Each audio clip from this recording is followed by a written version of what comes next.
The blast tore through the airfield before anyone understood what was happening. Most ran for cover, but one woman stepped forward, straight through the smoke, her silhouette untouched by the fire rising behind her. The base commander froze. He'd buried her file years ago. You're watching The Storyscape, where forgotten heroes rise when no one expects them to. Tell me in the comments, where in the world are you watching from?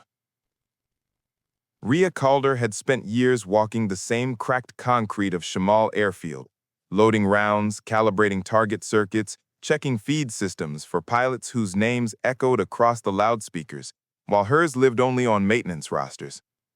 Most days were predictable. Load, test, sign, release. But on the morning the A-10 on Line 4 detonated, nothing behaved the way it should. There had been no warning hiss, no acrid smell, no misfire in the feed chambers she'd checked only an hour earlier. The explosion arrived like a commandment, a violent ignition that split the runway in two, sending a wave of heat slashing across the tarmac and knocking half the crew off their feet. Rhea didn't fall. She felt the shock punch her chest, tasted dust on her tongue, but her boot stayed planted as if the earth itself had chosen her to witness it. Flames roared up the fuselage, painting the sky in twisting orange coils, and for a moment the world shrunk into a tunnel of thunder and smoke. She knew every internal bolt of that aircraft, every hydraulic line, every sensor loop, and none of them should have behaved like this. This wasn't a malfunction. This was deliberate. Her mind snapped into that deep, instinctive focus she hadn't felt since the day a classified evaluation team put her in a simulator and quietly told her she had the instincts of a pilot they didn't know how to classify. 2 days later, her file was sealed, the selection canceled, and she was reassigned to technical support. Forgotten potential, someone had whispered, and for years she had buried the sting of it under routine and silence.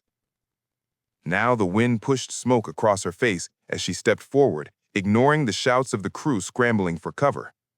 Men dove behind fuel trucks, someone yelled for a fire suppressant team, another sprinted to shut off the fuel lines, but Rhea kept moving toward the inferno. Her jacket curled from the heat, ash settling on her hair, yet her eyes stayed fixed on the remains of the left nacelle where she'd spent hours rerouting diagnostic cables the night before. Something there wasn't right. Something had been tampered with. She could feel it in her bones, the same way a pilot senses a stall before the alarms ever sound. Behind her, a roar of confusion rose as the base commander strode onto the runway, his boots crunching over shattered canopy glass. He froze when he saw her. Not because of the explosion, though the fire still devoured the A-10 in violent breaths, but because he recognized a face he had not expected to see this close to the blast. Rhea Calder, the technician whose classified file he'd once signed off with a note that read, "Promising instincts, no further allocation." The pilot career she could have had was a ghost he thought he'd buried. Yet here she was, standing in front of an aircraft tearing itself apart, unflinching, as if the fire itself was revealing something only she could understand. His words caught in his throat. Rhea didn't even look back. She stepped closer to the blaze, narrowing her eyes at a pattern of scorch marks she knew too well, marks that didn't match fuel ignition or heat bleed, marks that pointed to a trigger, a device. Someone had engineered this. A cold realization slid through her. This explosion wasn't meant for the jet. It was meant for the person standing closest to its systems, and she had been scheduled to run final diagnostics alone that morning. Someone wanted her gone. The commander finally forced out a single shaken order, one that would ignite everything that came after. "Calder, step away from the fire, now!" She didn't move, because in the next heartbeat, through the rolling heat waves, she saw something glint beneath the wreckage, something metallic, something placed where no maintenance crew would ever put it. And before she could speak, The ground trembled again. Something else was about to go off. Rhea dropped to one knee the moment she saw it, the faint, unnatural glint beneath the burning wreckage. The A-10's fuselage crackled like a dying creature, molten metal dripping in slow, angry intervals onto the scorched runway. But Rhea wasn't looking at the flames or the twisted plating. Her eyes locked on a square metallic surface half buried under debris, its reflection shimmering through the smoke like a warning. After years working armaments, she knew exactly what she was seeing: a trigger module. The type no maintenance crew would ever install. The type you only use when you wanted something to disappear without question. The base commander shouted again, voice splitting through the chaos. "Calder, step back! That's an order!" But she didn't step back. Instead, she leaned closer, squinting through the heat waves.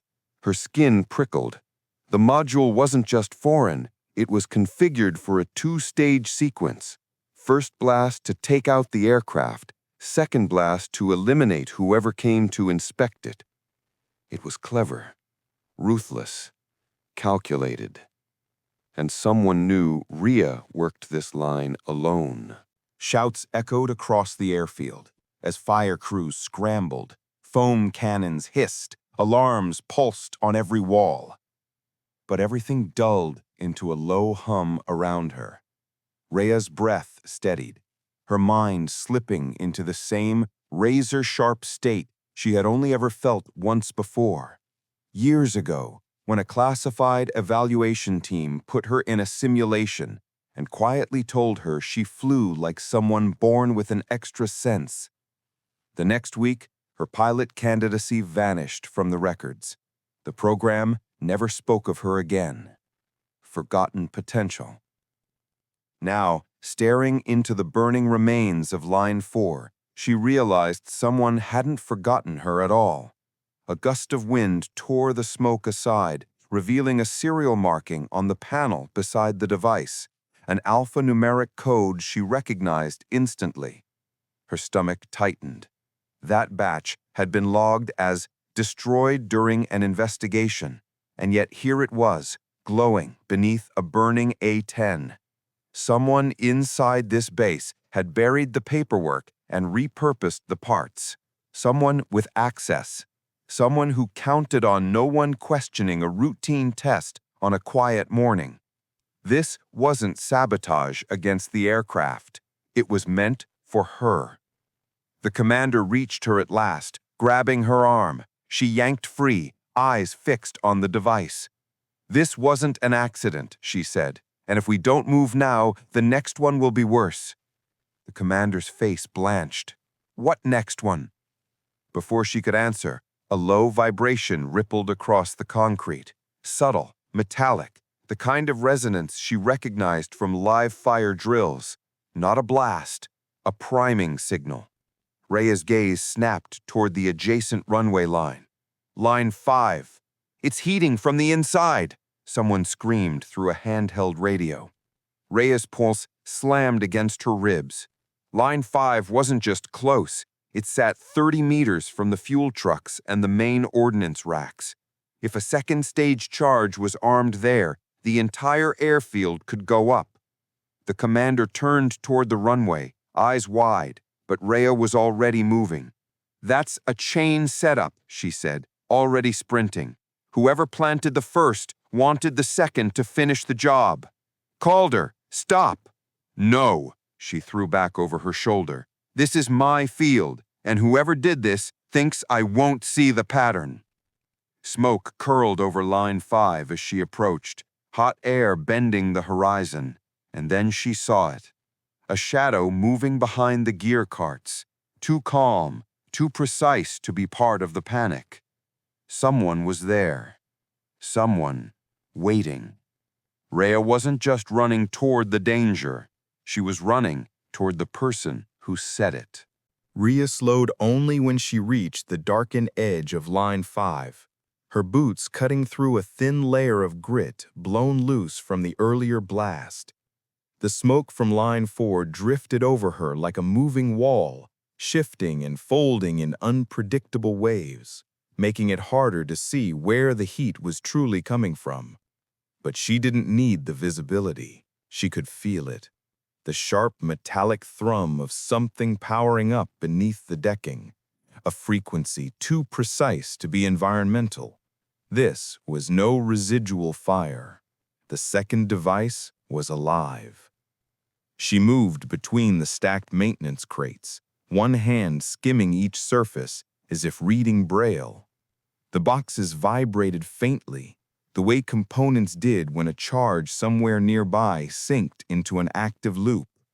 Someone had built a network, a chain that could take out half the airfield if the right triggers aligned. Rhea inhaled slowly, steadying herself. Whoever planted these didn't expect anyone to get this close, especially not her. A shape shifted behind the gear cart. Rhea froze, not out of fear, but calculation. The shadow wasn't panicking like the rest of the crew, nor scanning for danger. It was waiting, watching. A posture too steady for shock, too focused for confusion. She stepped closer, and the silhouette edged backward, just enough to remain hidden, just enough to confirm intent. Whoever it was didn't want to be seen, and they definitely didn't want her alive. Someone on this base was willing to destroy everything just to erase her.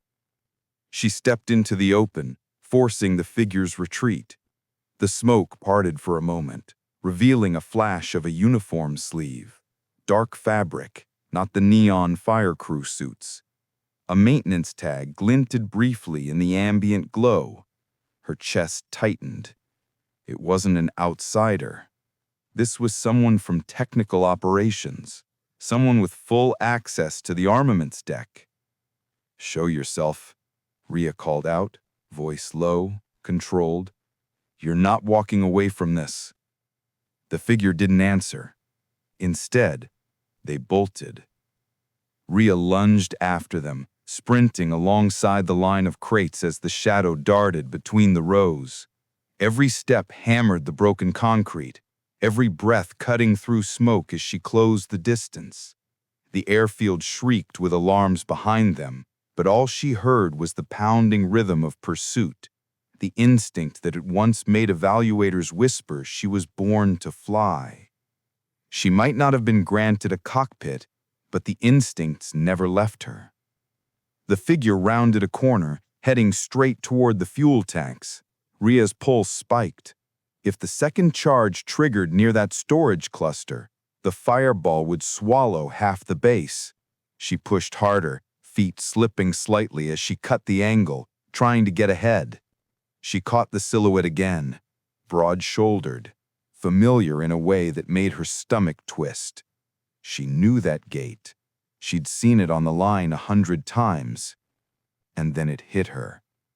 The person running wasn't just anyone from the maintenance roster. It was someone who always volunteered to swap shifts with her.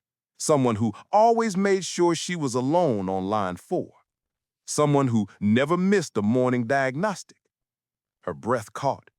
Darren Hale, Senior Armaments Specialist. The man stationed beside her for 3 years.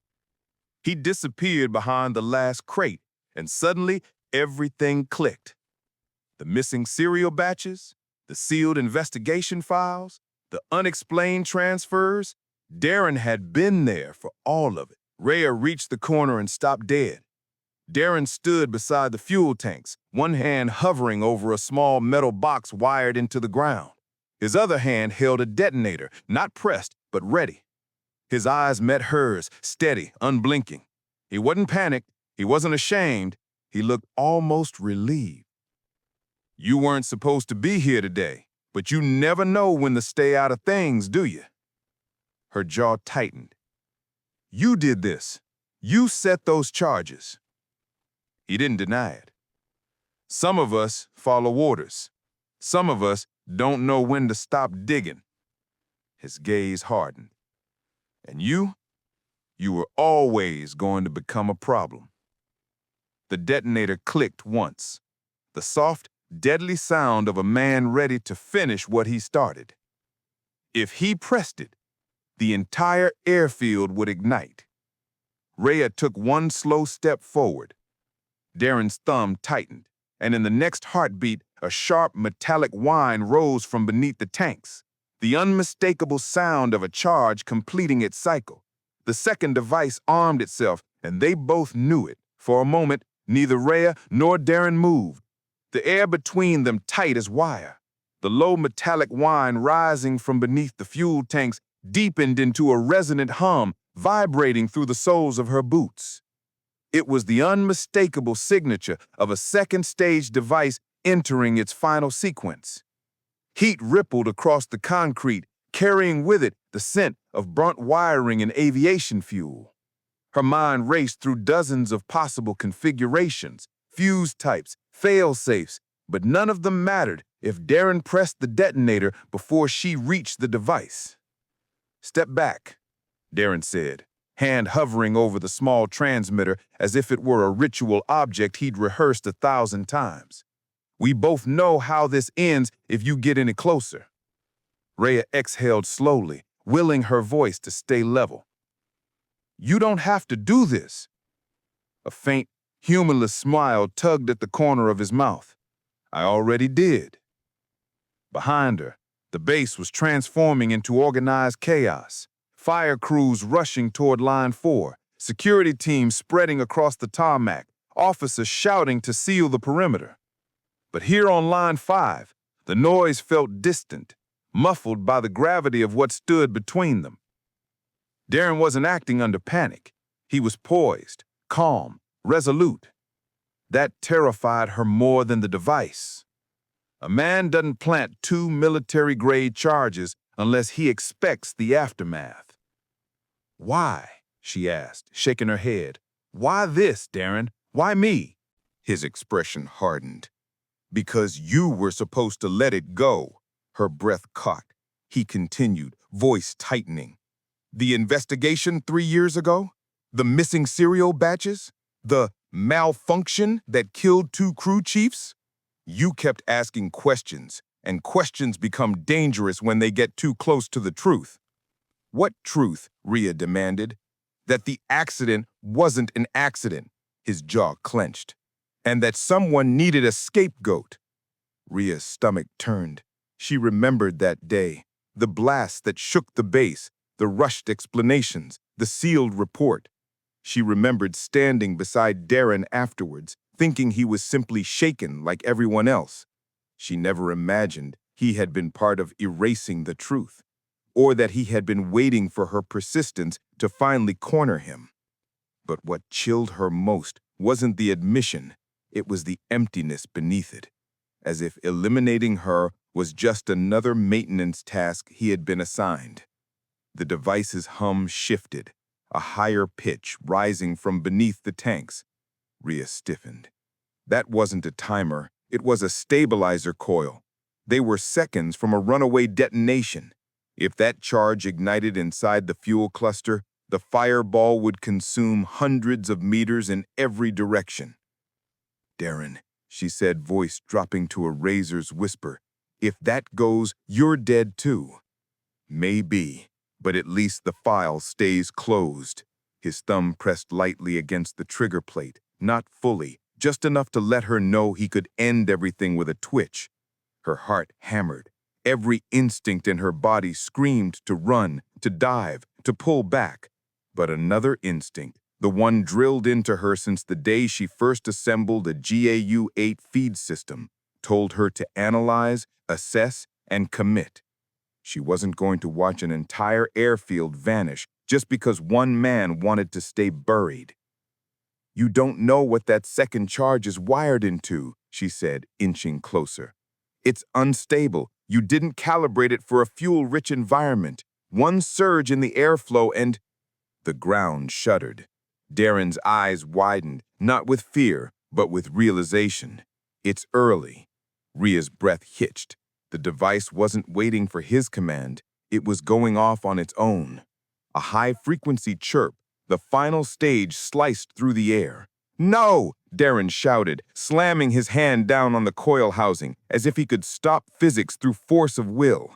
The detonator slipped from his grip, clattering across the concrete. Rhea lunged without thinking, diving toward the box just as a bright arc of electricity danced across the wiring. Heat punched upward. A bloom of white light flared beneath the tanks. The device wasn't just armed, it was seconds from full detonation. Rhea hit the ground hard, hand closing around the detonator. If she could disrupt the circuit, interrupt the chain, she might buy the base a chance. But Darren was already scrambling toward her, desperation twisting his features. "Don't touch it," he shouted. She ignored him. Her thumb jammed against the override button, and the entire tank farm erupted in a roar of pressure as the device hit its final threshold. The world vanished in a blinding shockwave. The shockwave didn't simply strike. It rolled across the airfield like a tidal surge of heat and force, lifting Rhea off her feet and throwing her across the pavement. A roar followed, deep enough to shake her ribs, and the world dissolved into swirling fire as the secondary tank ruptured in a violent sideways blast. Not a full detonation, just enough to tear open the fueling rigs and send burning vapor streaming across Line 5. Rhea slammed onto the tarmac, skidding through gravel until her shoulder caught on an overturned crate. Pain flashed white behind her eyes, her ears ringing with a jagged hum. She blinked through the blurred haze, forcing her body to move. The air burned, the flames roared, debris hissed around her, but she was alive. Darren lay several meters away, half conscious, thrown into a collapsed hose spool. His uniform was scorched, one arm limp, eyes wide with disbelief. For the first time, the man who'd tried to erase her looked afraid. Not of her, but of what he had helped set in motion. Rhea crawled out from behind the crate, heat pushing at her with each step. She made it to the half-melted coil housing and froze. The wiring wasn't improvised. It wasn't the messy work of a desperate technician. It was clean, military clean. A design built to appear catastrophic while staying under full fuel chain threshold. This wasn't Darren's engineering. This was someone else's plan. The real goal wasn't to destroy the base. It was to stage an accident that removed her quietly. Shouts approached through the smoke. Security teams, fire crews, medics. Flashlights cut jagged paths across the scorched ground.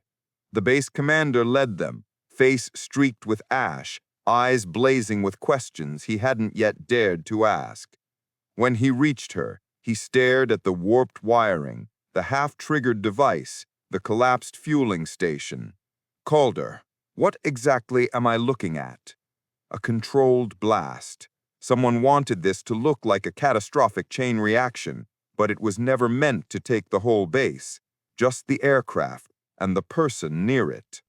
The commander exhaled sharply. "You believe this connects to the investigation we buried?" Rhea met his eyes. "No, I know it does." Before he could answer, a frantic voice called from the south side of the runway. "Sir, movement at the fence line." Another guard shouted, "Someone just bolted into the desert." Rhea's pulse snapped to attention. The south fence led to an abandoned service road, easy to disappear into, impossible to monitor without air support. Someone had waited for the distraction. Someone who had planted the failsafe, counted on Darren, and expected her to die in the fire. The real architect was fleeing.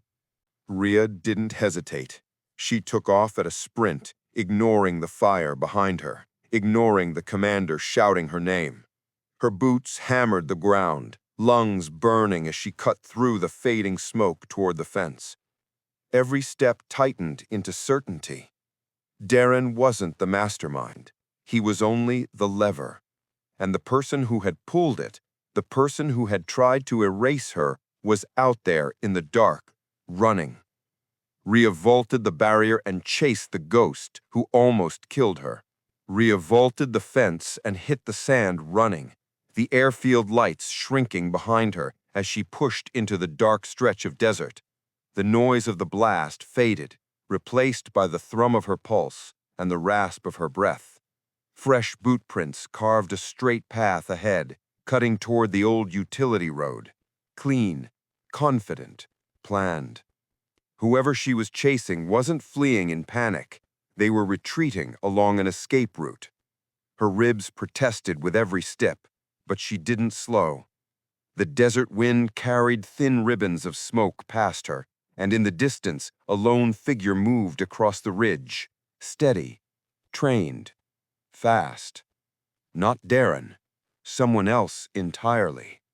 "Stop!" she called out.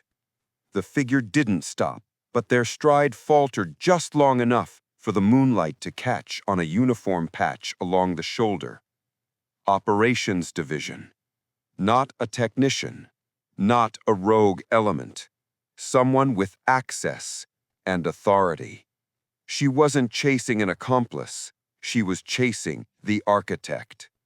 The figure reached the ridge and pivoted sharply. Rhea closed the distance and tackled them near the crest. Both rolled down the far side in a slide of sand and gravel until Rhea pinned the stranger, knee braced against their arm. A concealed triggering device slipped from their hand as she tore it free. When the dust settled, Rhea found herself staring into the calm, unflinching eyes of a woman in her 40s. Expression controlled, voice steady despite the struggle. "You should have stayed for Baton," she said. Rhea held her tighter. "You built those charges!" The woman didn't deny it. The report was sealed. The accident stayed an accident. Your persistence threatened that. A faint curl of disdain touched her voice. Darren played his part. You were supposed to be gone before sunrise.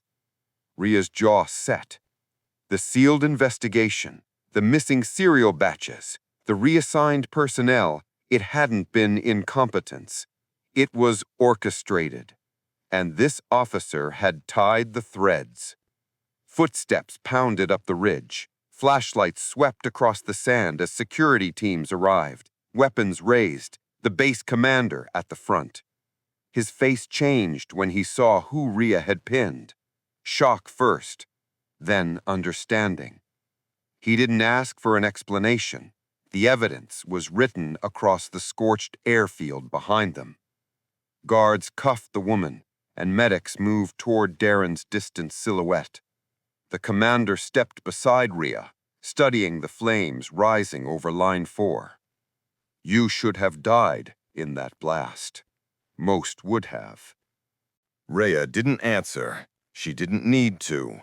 The wind shifted, carrying the last curls of smoke across the dunes. She stood facing the burning remains of the runway, ash marking her sleeves, her eyes steady even as the fire reflected in them.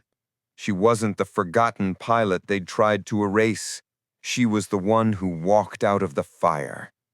Standing at the desert's edge, with the blaze behind her and the truth uncovered, Rhea Calder didn't look like someone who survived an explosion. She looked like someone who refused to disappear.